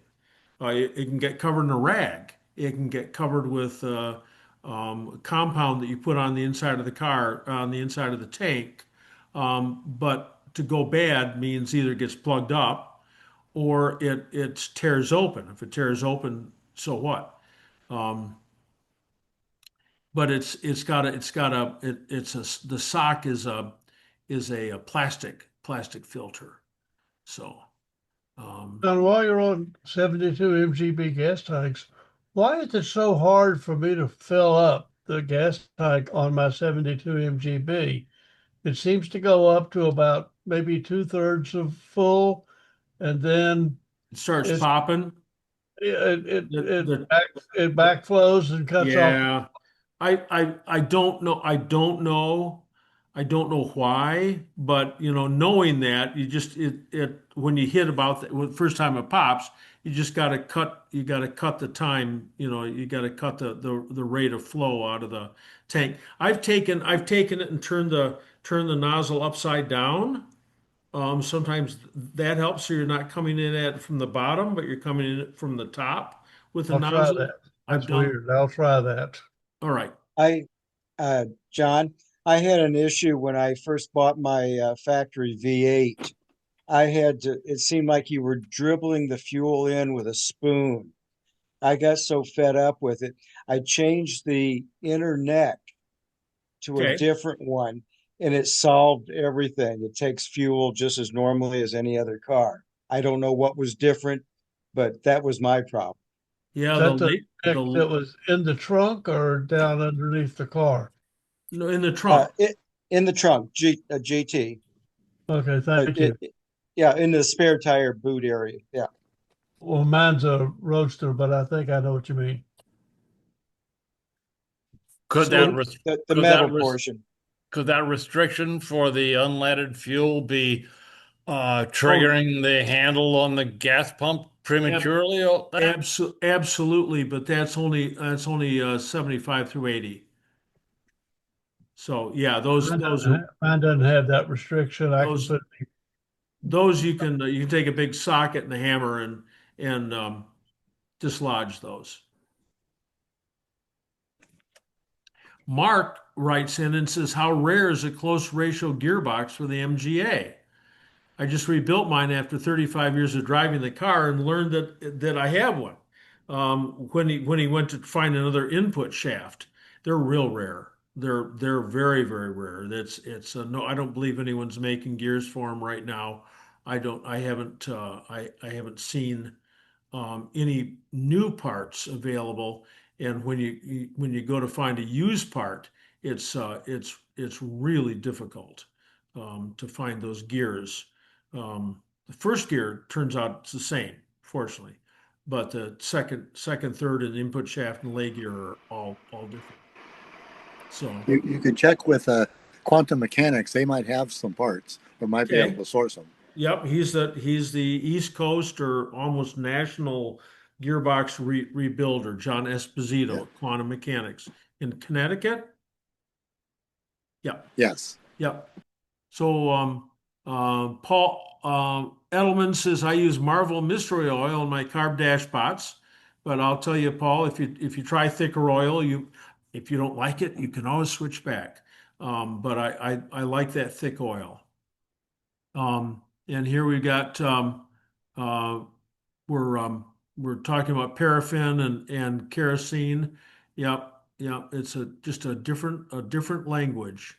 Um, there's a lot of different words. It used to be that you never asked for a napkin, you asked for a serviette. You'd get a lot of giggles if you asked for a napkin. And if you ask for oh, I was in a shop one time and I wanted a new petrol sending unit. And I asked for a gas sending unit. And gas in Britain, gas only comes from one place, and that's the lower end of your body. Now we're back to Terry, and so that was there's a lot of words that are humorous. Let's see, Tony, I have a question about rear axles on MGBs. I got a 67B Roadster with a 72 engine. Yep, clunking. We already talked about this. We didn't come up with an answer for it, but next Zoom, if we do come up with an answer, we'll talk about it just a little bit. And here's someone who says that 80/90 gear oil has a viscosity of 32. And Glenn's MG service, St. Petersburg, Florida, says you're full of it. He said a 2050 oil and 80/90 is the same viscosity, but it's not. Feel it. Feel it. I'm a firm believer. Anyway, I have yet to drop a ball bearing through 2 feet of glass tube with one oil and the other oil and see which. Miles Sandy, the manager at Discount Tire in Rosenberg, Texas, is a guru on wire wheels and tires and tubes. He spoke at the Namgabur event in Katy, Texas. So, Discount Tire, at least in Rosenberg, Texas, knows what they're doing. Yeah, my point with that was not all discount tires are the same. Thank you. Some good, some bad. Thank you. That very good point. Here's a scissors jack. Oh my gosh, we get all these ideas about scissors jacks for the gentleman who couldn't get his factory jack underneath the car. Um, is there any advantage to replacing the lower master cylinder with the taller 1600 master cylinder in an MGA, that extra aluminum, and all you have to do is change the top? It's the same master cylinder. No, there's not. As it turns out, they put that great big extra container on the master cylinder, expecting that they might be going through brake fluid faster than on the old drum brakes, but they didn't. So it isn't necessary. Hey, John, I hate to interrupt. Uh, John, can you hear me? Yes, yes. Greg. I had a mess. I had a question on there early on. I think it was the first one, and somehow you skipped over it. But I just wanted to ask this question.